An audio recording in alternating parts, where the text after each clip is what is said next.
The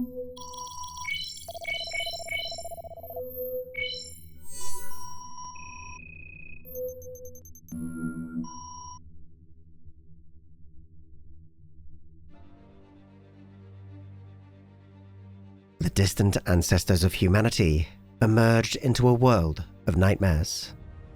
They shared the forests, fields, and hills with far older things. Nameless terrors that made feeding grounds and charnel pits out of the primal realms of man. But the era of blood and shadow over which these creatures ruled has long since passed.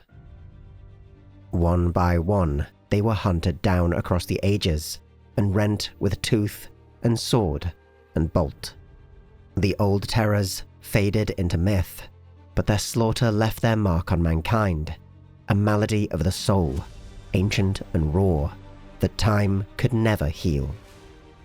Instead, it lay dormant, waiting.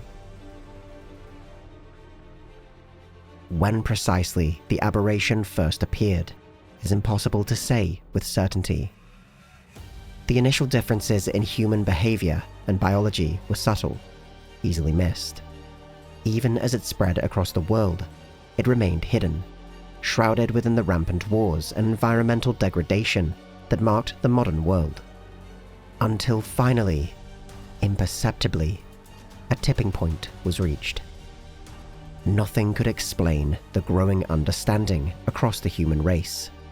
Religious strife, ethnic conflicts, competition for resources, every grievance that had once propelled armies into battle gradually lost their urgency, smothered by the growing influence of the aberration. What followed was a golden era, a time of vitality, enthusiasm, and progress unmatched in human history.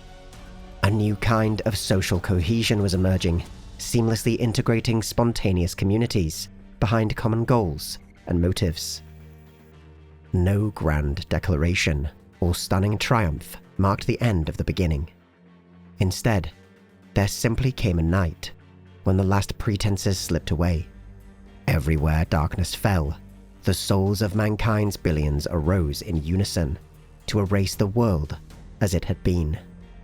By the dawn, a supreme power had emerged in its place, the last nation of man. Eternal Creventum. Not since that night has humanity ever again acted in perfect concert, but the aberration, the understanding, remains. With eternal Creventum has come an awareness that every soul might be guided by an unseen hand, and a terrible purpose found in its bloody grip. Even those who have resisted its pull cannot ignore forever the intrusive thoughts that might be found in the deepest recesses of their own mind. The voices that whisper answers. Answers to the question of why humanity no longer needs to sleep, needs to eat, needs to breathe, needs to die. They confide that humanity's rebirth and the rise of eternal Creventum was neither arbitrary nor benign. The ancient terror in man's soul has reawakened. For somewhere, out in the darkness, it senses arrival. And when it finally arrives, it must be met by a far more dangerous predator, possessing a hunger too vast for the entire galaxy to slake. There's a bad moon on the rise, my friends. Eternal Creventum is the last of our 5 nations with the potential to become the focus of Stellaris Invicta Season 3. I've always been a fan of the trope evil in the service of good, so the plan here is to have an especially punishing late-game crisis. Can Eternal Creventum become an unlikely hero to save the peoples of the galaxy and all their precious blood? If you'd like to cast your vote for Eternal Creventum, a pledge of just $2 on our Patreon will get you access to the polls when they open right now.